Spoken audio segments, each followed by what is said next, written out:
All right, today's lesson is all about proportions. When I am starting a blank, like I have right here, I like to get all of the bark off first instead of thinning the tip too much in the beginning. If I started in the tip and just got the tip super duper thin right now before I really did much else to this reed, it would be a little more difficult to balance. So I'm just going to work quickly to get the bark off. So that would be step one, get all the bark off.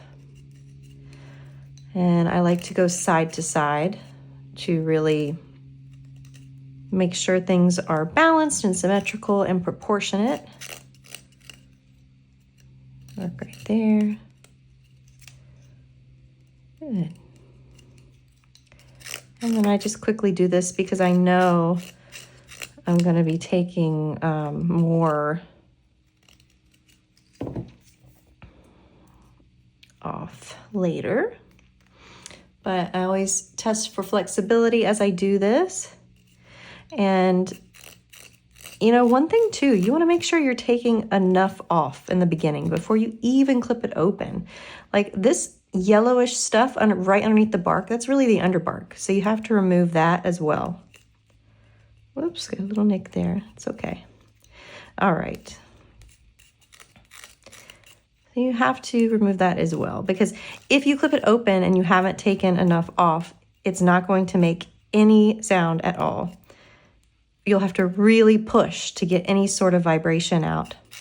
And if you have to work hard to get the vibration to come out, I mean, you're just working too hard. It's exactly what that means.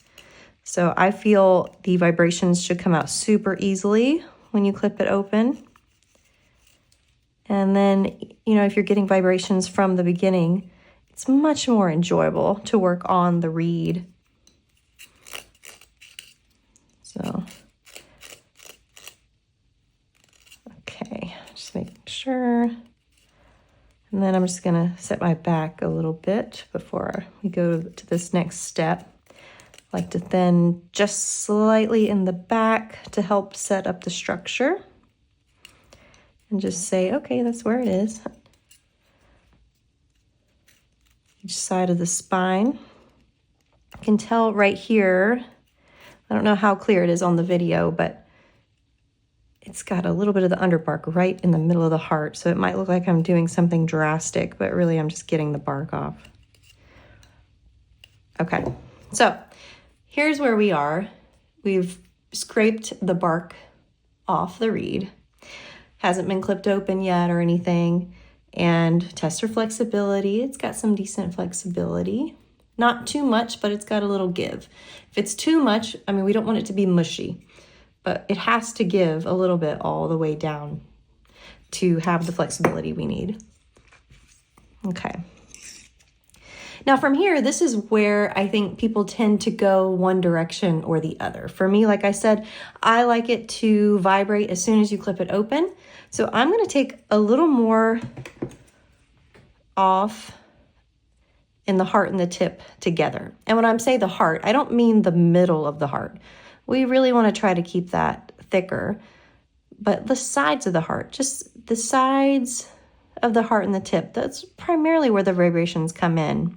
And then the warmth of the reed is more in the center of the heart and the center of the tip. So we want to try to preserve that. So that's where I'm going to work.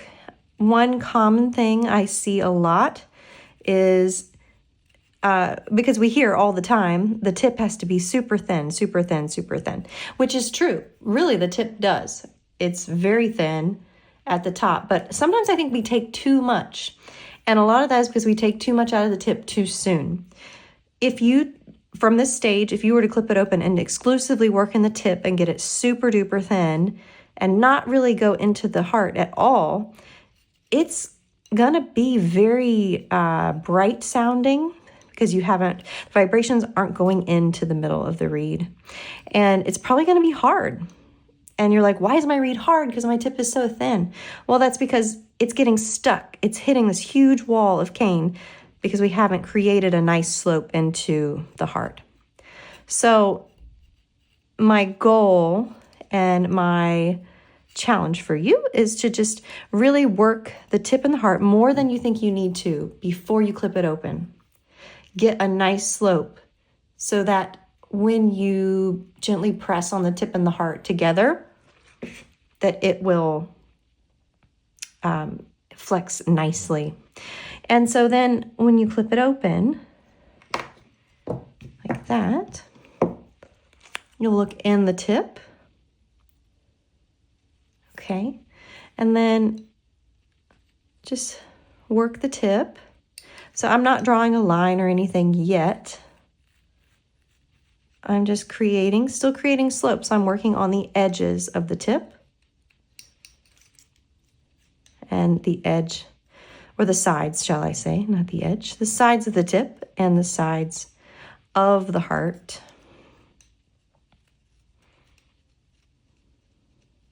Okay. There we go. Trying to leave the center alone.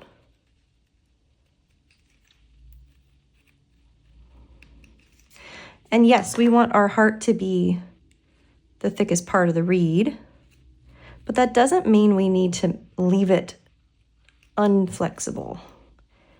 It has to flex. And the reed is so long right now. I tie my reeds at 74, so I've clipped about 1 millimeter off. So this is probably around 73 millimeters long.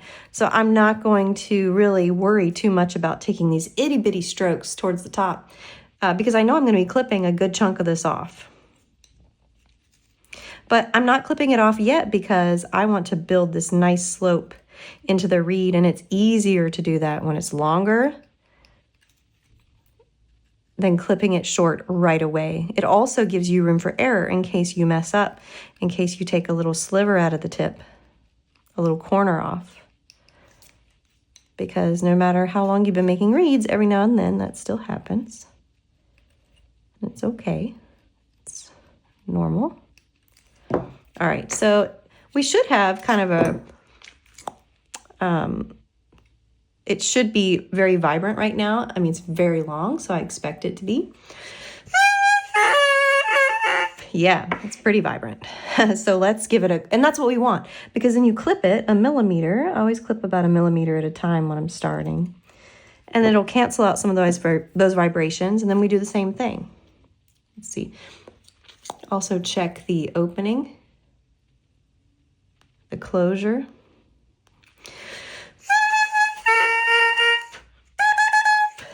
Yeah. So that's really how I like to start mine. So notice I clipped 1 millimeter off, and I'm going to do the same exact thing I was doing. I'm going to find the thick places on the sides of the tip. So that was thick. Use your plaque, tilt it up to help tell you what you need to do next. Okay, this one's looking pretty good on this side. My right sides are a little thick. Okay.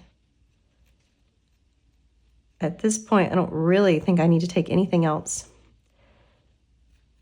towards the actual heart, but eventually I'm going to put a line in. And so this is going to be right above the line where I'm working now. So that area needed to be a little thinner. And I check my slope, looking at it backwards, looking at it upside down. Okay, so we're probably at 72. So let's go ahead and clip it 1 more millimeter. Not quite 1 millimeter. Okay. Check everything again. Yeah, looks good. Okay, it is a little more resistant now, but it's because I clipped a bunch off. If we measure this, it's probably 71, a little over 71. Yeah, almost 72. So it's still pretty long, but notice all this cane that looks thicker now that we've clipped it. And I am going to work in this blend area again because it needs it a little bit. Okay, a little bit right here. But yeah, if I just worked in the tip only and left this super thick back here, it just wouldn't make a sound very easily. And at the end of the day, you have to take cane out there. And I know it can be scary because you can definitely take too much and go too far with it. But just, you know, as long as you're mindful of what you're doing and you're thinking about the structure and the setup of the reed, then you'll be just fine. Now I am putting this line in while the reed's a little longer, just because I feel like this piece of cane needs to settle a little bit. I don't want it to open up too big on me, so I am going to let it dry just a little longer today because it's a more open piece of cane. I feel like if I clipped it back to 71 today, it would dry very open, which I don't want it to do because it would just be a little difficult to work with. So I think sometimes the cane needs to dry out at a little bit longer. Now, that said, if your reed is kind of closed, then you definitely want to clip it down at least to 71 so it doesn't dry too closed. But this one was a little open, so I'm going to squeeze it down, give it a crow.